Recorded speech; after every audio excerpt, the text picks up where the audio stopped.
So, I listened to disc 12 of the Hijokaidan of the Noise box set, and it was pretty damn good.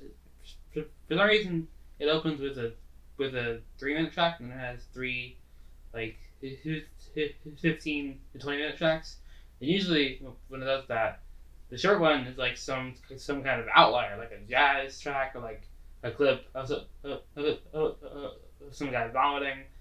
No, it was just the normal, the same as the rest of the track of the disc. It's from 1987 again. We're getting into their heyday, I think. I don't know much about the band's history, but I know they've gained a lot of members. A lot of members as time has gone on. It didn't start with very many names, just two guys and a drum machine. That shows on the first discs, and then they definitely have progressively gotten more complicated. So yeah, I enjoyed this disc a lot, actually.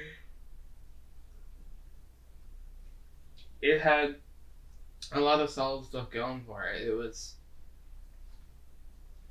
I would call it industrial once again, not in the modern industrial sense, but this sounds like a factory. Some parts of it sounded like transportation noises to me. Like it sounded like a plane taking off or a train in the station. That kind of weird dark ambient tone, lying not underneath and not over, but sort of interwoven into the larger noise. This was interesting. I found that really interesting. The vocal performances keep getting better. There was a really solid just screaming, like straight up screaming in this one that was just, it just hit the spot. I love avant-garde vocal performance for some reason. I think my brain is just wired that way, and this fills that niche to the brim. So I have absolutely no complaints about that.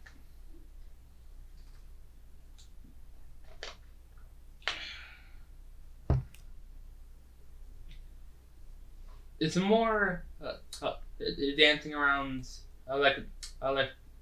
electronic in this disc, which I like. There was the same kind of waving synth line.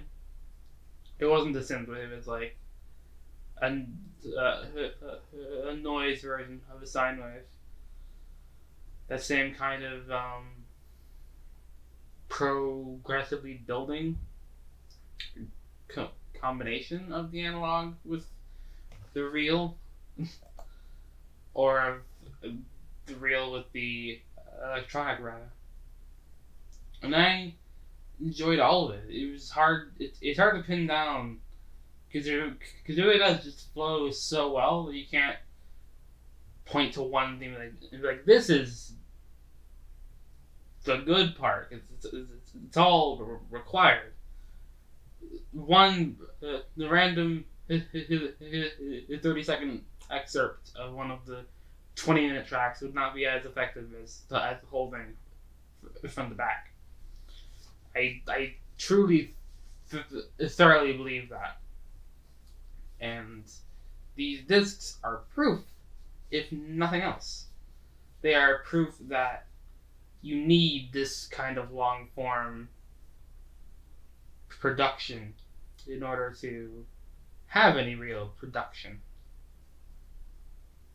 At least in their ideal, in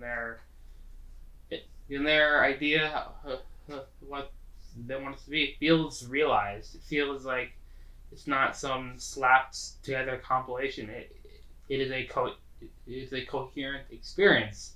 Even if I'm experiencing 1/30th of that each day, I'm still looking forward to a new part of the experience. And that's what this it feels like, a new episode in the show that's progressing the plot line rather than just filling time. So I can't wait to see where this plot line goes tomorrow.